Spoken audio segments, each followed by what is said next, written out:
Hello and welcome to In the Doll World. I am your host, Georgette Taylor, and as always, I'm so excited to have you join us today. I have such an amazing and special guest today. Her name is Hope Ivy Mason. And not only is she an award-winning international doll artist, she is also a three-time Professional Doll Makers Art Guild Artist winner. And we want to say thank you so much for joining us in the doll world today, Hope. Thank you for inviting me. It's a pleasure. You're so welcome. You're so welcome. I'm so excited to talk about your journey, but I would love for you to tell our listeners a little bit about you, where you came from, and then also then we can start talking about your journey into doll making.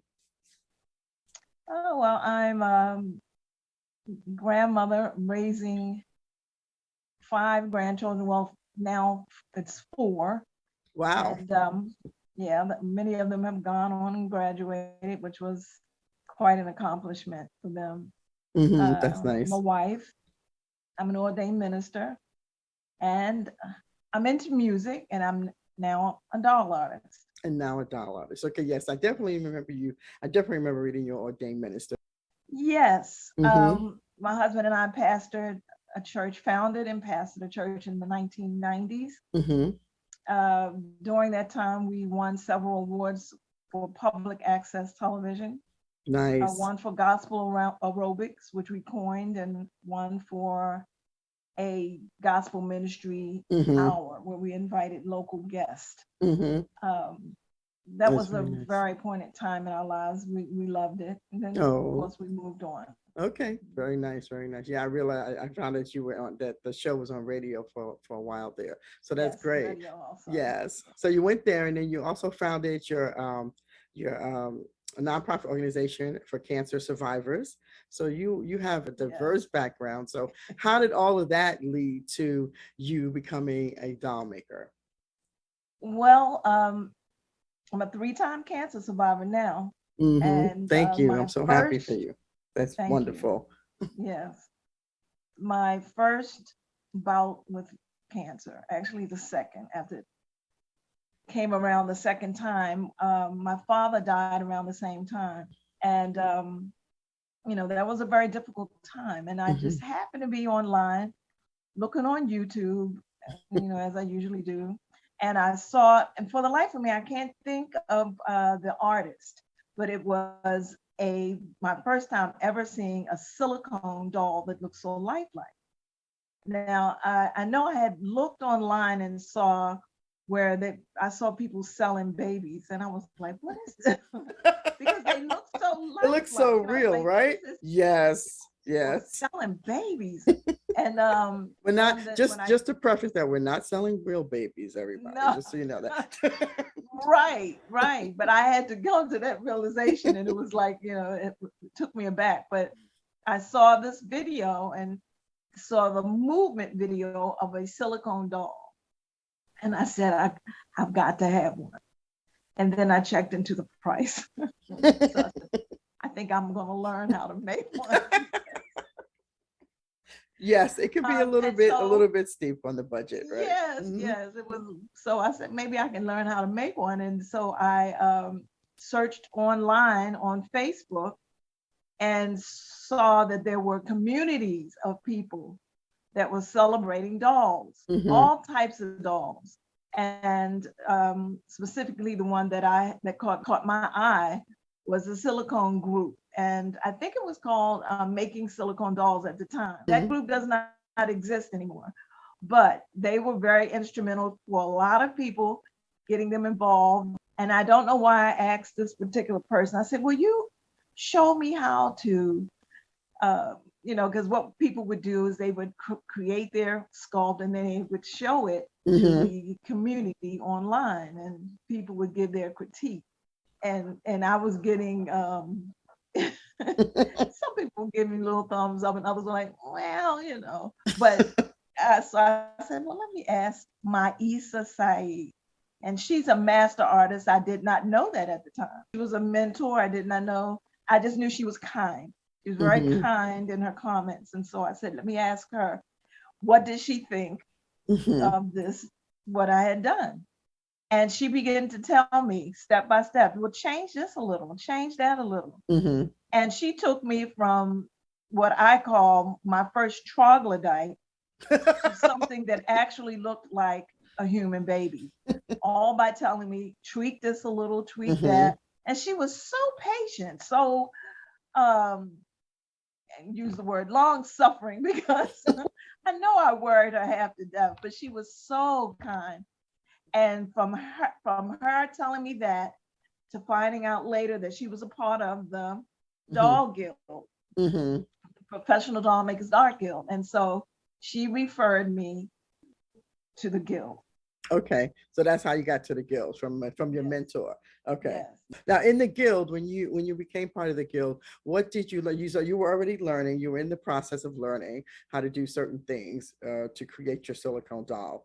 What did you learn when you were in the guild? Did it? I mean, obviously, I know it definitely helped. But what was the, what were the things that were taught to you that made you a better artist? Well, I always say that I've been in the doll industry for 8 years and I still feel like a newbie Mm, because there's always something more to learn, always something more to perfect. I mean, yeah, you never really truly arrive. that's One of true. the things that Jack Johnston, Hmm. okay, what he told me when he saw one of my dolls, he said, make another one. And Mm, my used to say the same thing, do another one. I mean, I would put so much time and effort into what I thought was my masterpiece because it wasn't looking like a troglodyte anymore. So now it was my masterpiece. And they would say, start over. I was like, what?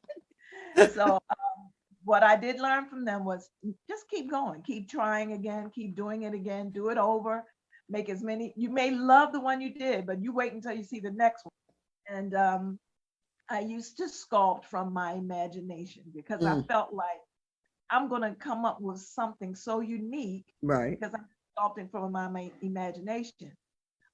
But the difficulty in that for me was that I really didn't know proportions. I Yes, didn't yes. know what features, the Mm-hmm. measurements of features. I didn't know certain things. And so Yeah. my dolls and my creations were always coming up just a little off.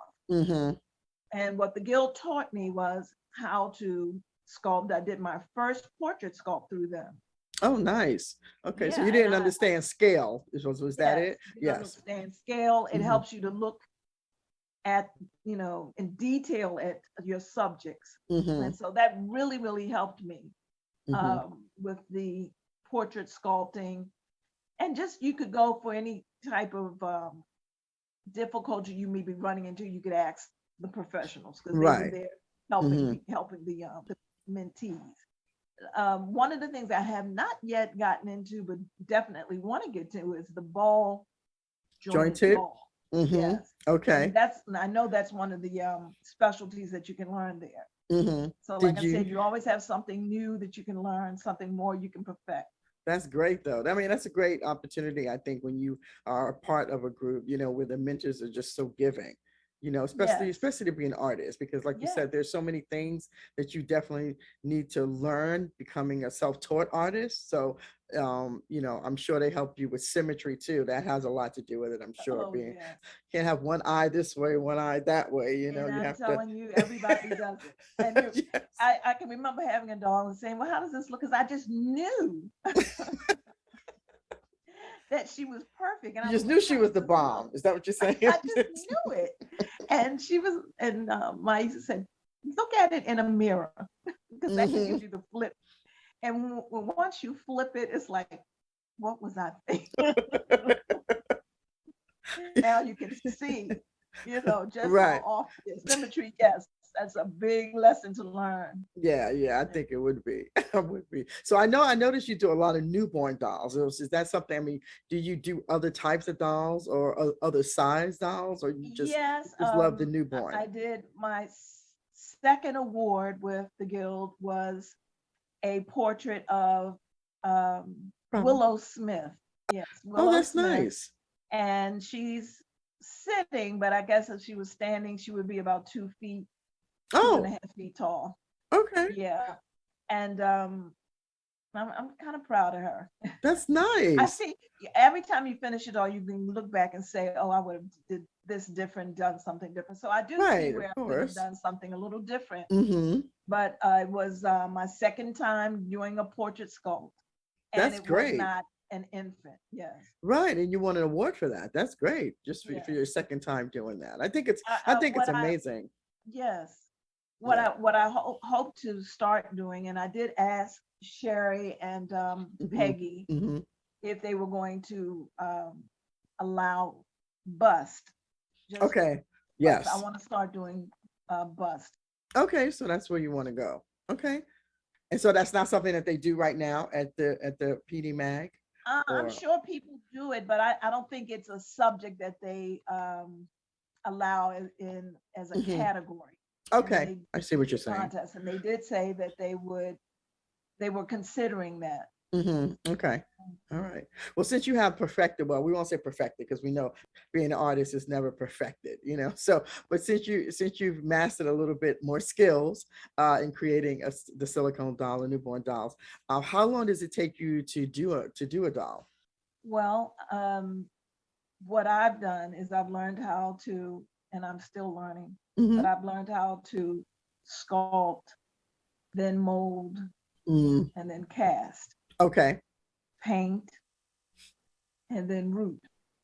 Nice. So if I were to just sit and give that my full attention every day, all day, it probably wouldn't take Right. that long, Hmm. maybe 3 months. Okay. Because, to sculpt it, you really have to be inspired, and it may take you a while to go and come back and look again, you know, if you're not a master. Now the masters, they may be able to, just put that out, but I'm not a master yet. But so it may take a while. Because you have to condition your clay. After it's sculpted, you have to sand it, and you have to Hmm. get it really right, you Right. know, smooth. And Smooth. Yeah. if you're doing a full body, that's a whole nother thing. Okay, so the That's time letting it. varies depending on how much time you put in it during the day or the week or the month. Yes, Okay, I understand yes, that. Right. I yes. definitely understand that. Now you mentioned something about, when you're doing that, to get inspired. What inspires you to create the dolls? Like, like you see a baby and you're like, "Oh, I want to make a baby that looks like that," or you see a photograph and you think, I can do that." So what is your inspiration when you create these newborns? My Especially the newborns because they're inspirations so have cute. changed. Right. They've changed through the years. And Hmm. initially, like I said, I sculpted from my mind. And I really didn't need anything to inspire me because except my imagination. Mm. And so I would sit and just sculpt many faces and many bodies. Mm. They weren't perfect, but the inspiration was really there because I had no limitations. Right. Now, Okay. if I see a face, Mm-hmm. then it's the face, it's a portrait. It could be the lips of a baby, it could be the eyes, and then I'll add on to that. But my inspirations have changed through the years now that you've asked that question. I like that answer because I mean I understand you get inspired by so many different things and it doesn't necessarily have to be just one thing. Like you said, it could be, the lips of a baby or the eyes or the nose, the way the nose is shaped and may remind you of Yes. something or inspires you to create something. So that's cool. I like that. Let me ask you this question. Did you collect dolls before you saw that silicone baby online? Absolutely not. No, we were not a doll collector at all. I was not a doll collector. I was not interested in dolls at all. Okay. I had so many other interests. Mm-hmm. If you Mm-hmm. read my resume, I'm no. And now you're in the doll community. There you go. Now I'm in the doll community.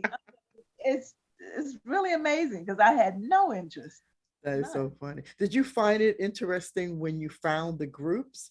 Because I think what happens is when people don't think about dolls and then something happens and they wind up being in the doll community or doll space, I think they're kind of overwhelmed with the amount of people that are actually in that space, right? Did you find that You're to be the so right. case? Yes. And what I've learned, because I've learned that there is a community, there is a doll community, a doll world, Yes, hence and in then the doll there world. are communities, different communities. You got porcelain doll lovers. You got Hmm. I can't think of it. I joined the doll Resin community doll here. lovers. You got, Resin yeah, dolls, vinyl doll lovers. vinyl It's just dolls, so, yeah, cloth dolls. yeah, yeah. So, and I found that out after joining the Lafayette Doll Club here in Fayetteville, North Carolina. Hmm. And we would meet. I have not been for a while because after my surgery, but we would meet once a month on a Monday. And they would go up and give all of their background knowledge of all the different kinds of dolls. So I, gained a wealth of information that had Hmm. absolutely nothing to do with babies, infants, and silicone.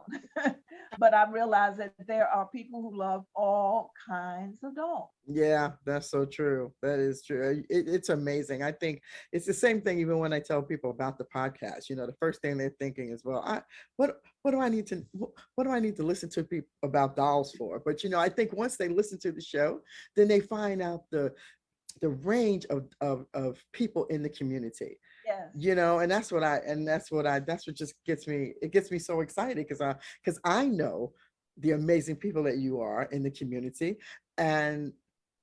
and so it gets me excited to want them to know who's in the community, because I Yes. think it blows them. I think it blows their mind when they get to see the varied, you know, artists that are in the doll community. So, Yes. do you do commission work, or is everything that you do just something that you do for yourself and then you sell it?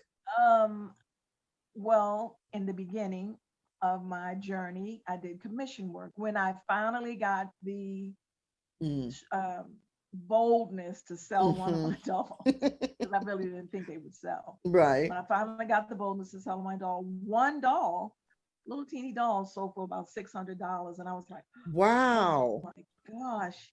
And so from there, I did commission work. People would either ask me to make a doll for them. Mm-hmm. There have mostly commission work, custom work. Custom work. Okay. Right. Okay. And now I'm shying away, like a lot of other artists, from custom work because it's very strenuous. Mm. You have Mm-hmm. to keep up with the scheduling. Yes. And I've just found out that I'm not too good at that. I'm not You very successful at that. you So rather create something on your own and be flexible in yes, that. that's Yes. where I'll be going in the future. I that I can understand. When it's so funny that you were just talking, you mentioned something about pricing, and that you sold your doll for 600, but you didn't think it was going to sell at all. I want to ask you this question, because as an artist who you has to price your work, I think a lot of people who create products have that challenge in the beginning. Like, how much should I price something for? Is it going to be too much? Is it not going to be enough? How did you figure out how to do pricing, or is that something you're still constantly working on?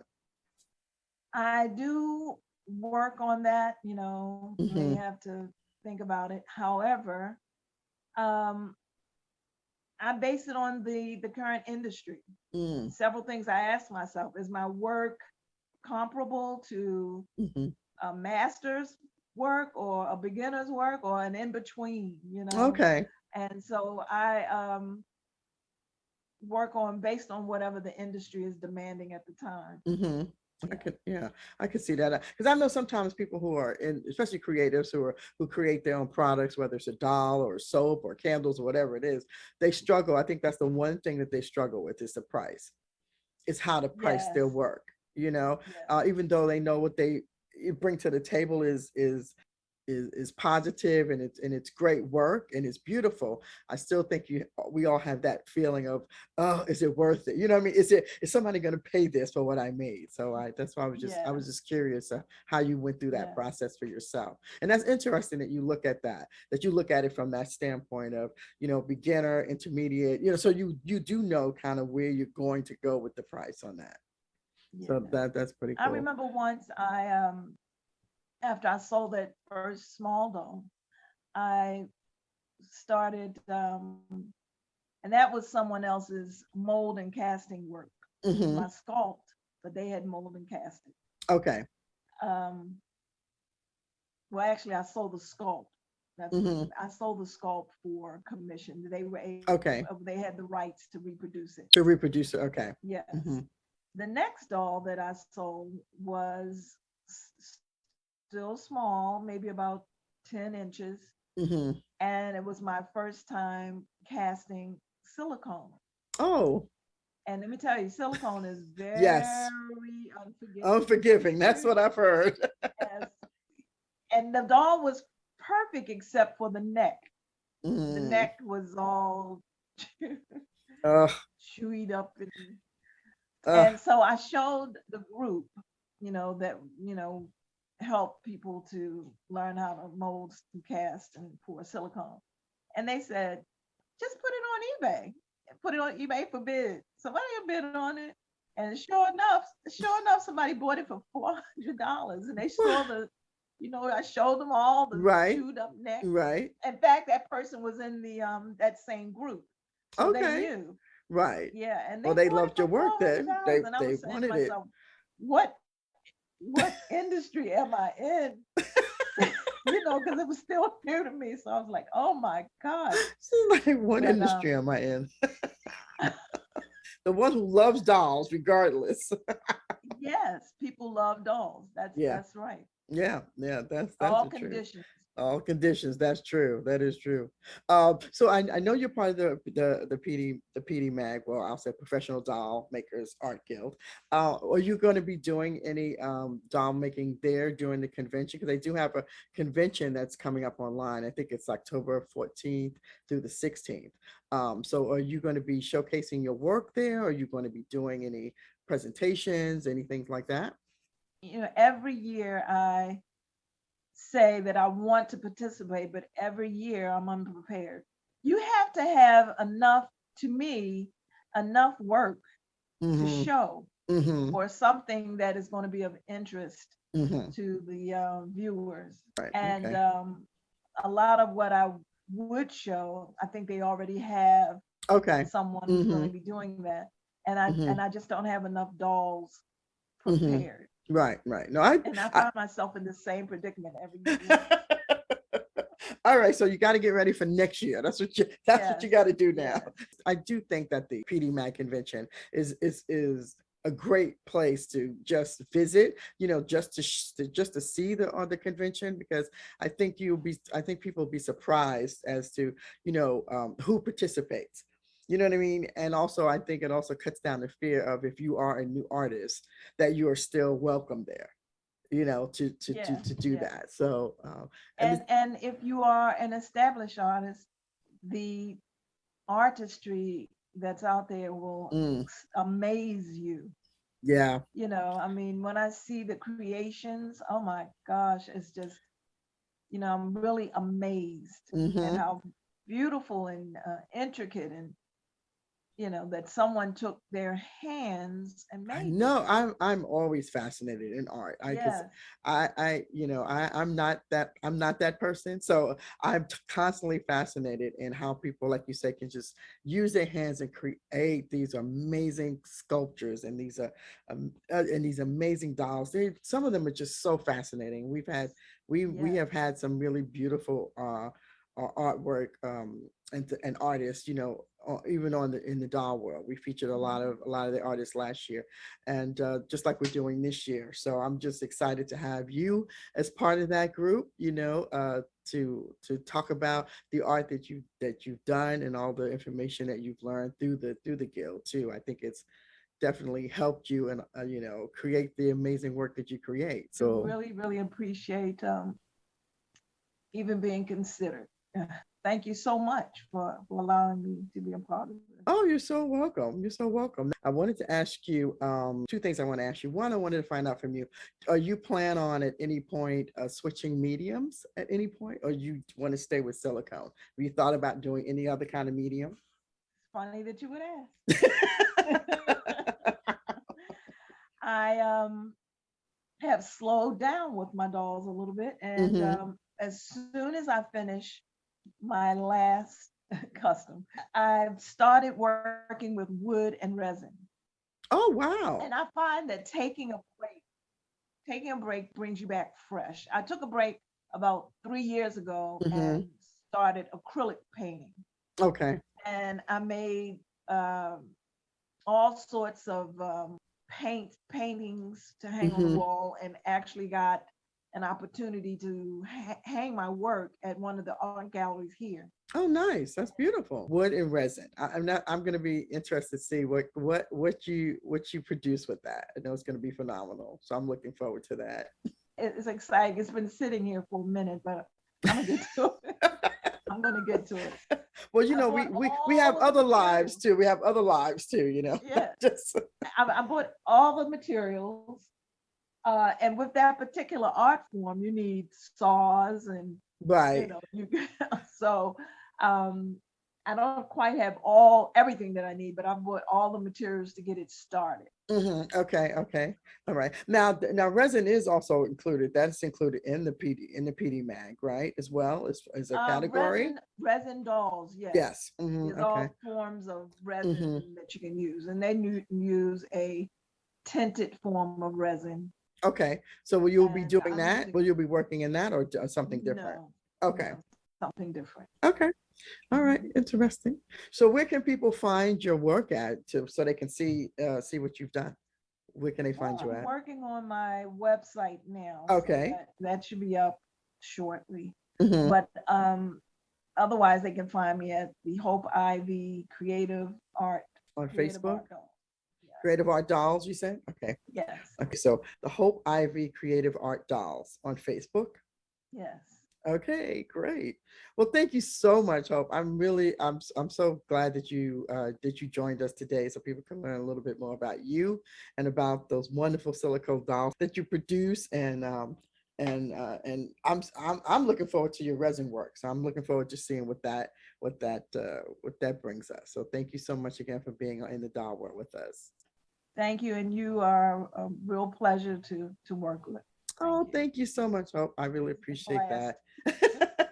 Thank you so much. And before everybody goes, don't forget, you can check out the upcoming PDMAG convention online at pdmagconvention.com and get to see all the amazing work, including Hope's work out there and all the other amazing artists that are part of the Professional Doll Makers Art Guild. So I want to thank you guys again for joining us in the doll world. And again, thank you so much, Hope, for your time and your beautiful work that you produce.